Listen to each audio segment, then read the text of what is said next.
1989-তে আমি ঢাকা বিশ্ববিদ্যালয়ে 12 জন ছাত্র নিয়ে আইএসপিআরের আমন্ত্রণে এবং ব্যবস্থাপনায় ওই এলাকা প্রথম সফর করি এবং প্রতিটি জনগোষ্ঠীর সঙ্গে কথা বলি এবং সার্বিক নিরাপত্তা বিধান করেছিলেন আইএসপিআর। তাদের ভিত্তিতে আমি টিএসসিতে একটা সেমিনার করি এবং সেটি প্রথম খোলামেলা আলোচনা পার্বত্য চট্টগ্রাম নিয়ে। সেখানে সভাপতির বক্তব্যে যা বলেছিলাম সেটাই বিচিত্রা চেপেছিল। তারপরে আরও 4 বার গিয়েছি এবং প্রতিটি জনগোষ্ঠীর সঙ্গে কথা বলেছি। প্রত্যেকবারই আইএসপিআরের আমন্ত্রণ এবং তত্ত্বাবধান। শেষবারে আমার স্ত্রী ডক্টর শওকত হোসেন নিজস্ব ভূমিকায় গিয়েছিলেন সেখানে। শেষবারে যে আমি 2টো বিষয় সচেতন হয়েছি সেটা পরে বলবো। তো একটি কথা হচ্ছে, পার্বত্য চট্টগ্রাম বাংলাদেশের 10 ভাগের 1 ভাগ,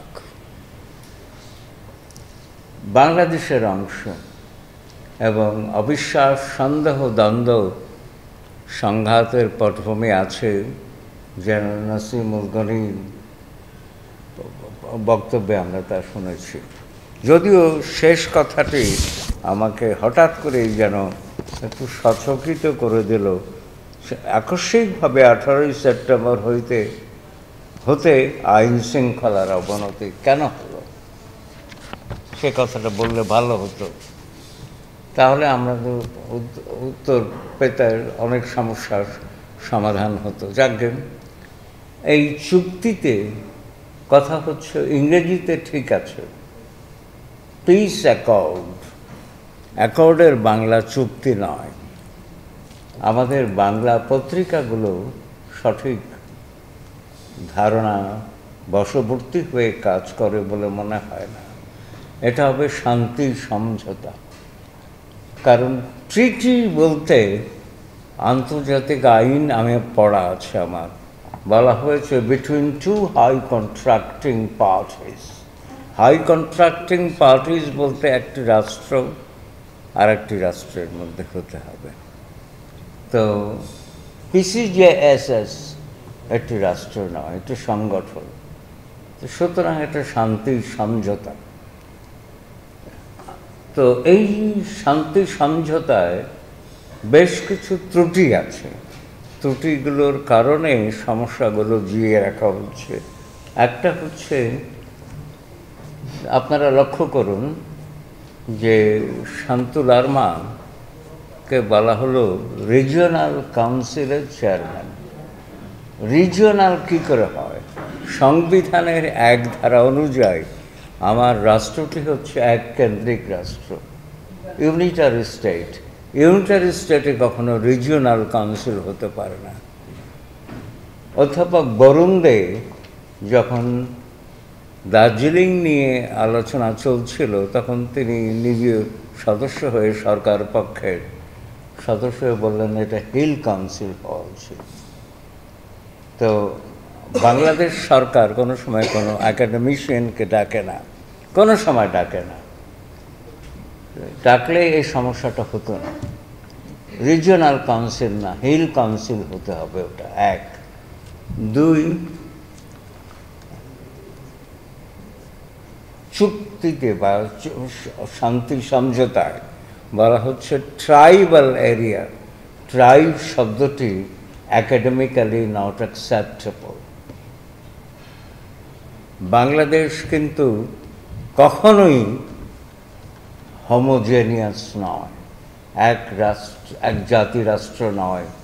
বাংলাদেশ বহুজাতিক রাষ্ট্র এবং আমি নিজে ওদের সঙ্গে মিশে দেখেছি জাতি হবার মতো সব রকমের বৈশিষ্ট্য তাদের মধ্যে আছে। তো কাজেই তাদেরকে ট্রাইব বলে অবমূল্যায়ন করা অনুচিত হয়েছে বলে আমার মনে হয়। তাদেরকে আমি বলি স্মল ন্যাশনাল কমিউনিটিস, সংখ্যায় কম, কিন্তু জাতি হবার সবগুলো বৈশিষ্ট্য তাদের মধ্যে আছে, এটা মনে রাখতে হবে। আচ্ছা, তারপরে 3 নম্বর, বাংলাদেশ সরকার অনেক কাজ করেছে উন্নয়নের জন্য। বিভিন্ন সময় বিভিন্ন সরকারের কথায় যাব না, কারণ আমরা যে পথ দিয়ে গেছি সেটি কিন্তু সামরিক বাহিনী তত্ত্বাবধান করেছে ঠিকই, কিন্তু পথগুলো তৈরি করা হয়েছে এই সরকারি অর্থায়নে। তো সুতরাং কিন্তু দারিদ্র্য নিরসন, সেটলার এবং পাহাড়ি দুই জনগোষ্ঠীর মধ্যে দারিদ্র্য নিরসন হয়নি, সেইটা কিন্তু মনে রাখতে হবে। আর একটা হচ্ছে ভূমি সমস্যা। একটা কথা মনে রাখতে হবে, পার্বত্য চট্টগ্রামে কোনোদিনই ক্যাডাস্ট্রাল সার্ভে হয়নি। ভূমির কাগজপত্র তৈরি করা খুব কঠিন, কিন্তু সেটা করতে হবে। ভূমির সমস্যার সমাধান না করলে পার্বত্য চট্টগ্রাম সমস্যার সমাধান হবে না। আচ্ছা, এরপরে হচ্ছে পার্বত্য চট্টগ্রামে সেটলার এবং পাহাড়ি মানুষ নিয়ে আন্তঃসামাজিক সমস্যা আছে। এই সমস্যাটির সমাধানের জন্যে যা করতে হবে তা খুব কঠিন, এবং সেটা একাডেমিশিয়ানরাই জানেন, অন্য কেউ জানে না। এবং সরকার এখানে, শেষ কথাটি হচ্ছে আমার, অনতিবিলম্বে যে কোনো সরকারের পার্বত্য চট্টগ্রাম এলাকায় যে সেখানকার মানুষদের সঙ্গে কথা বলতে হবে, ডায়ালগ, সংলাপ। যেমন বিগত সরকার আওয়ামী লীগের পক্ষ থেকে বলা হয়েছে যে আমরা সিংহভাগ বৈশিষ্ট্য বাস্তবায়ন করেছি, কিন্তু শান্তুলার মা সবসময় বক্তৃতায় বলেছেন যে কিছুই হয়নি। তো এই জন্যে সংলাপ হওয়া দরকার।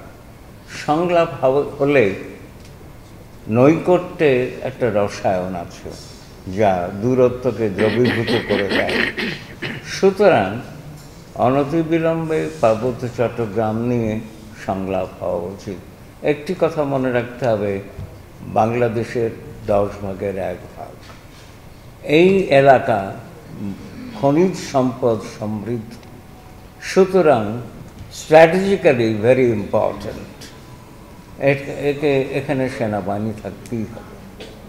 তো সেনাবাহিনী এবং নিরাপত্তা ব্যবস্থা চূড়ান্ত করবার জন্যে যা কিছু করা দরকার তা করতে হবে। একই সঙ্গে এই এলাকার মানুষগণের যে সামগ্রিক পুঞ্জীভূত আকাঙ্ক্ষা তারও সমাধান করতে হবে।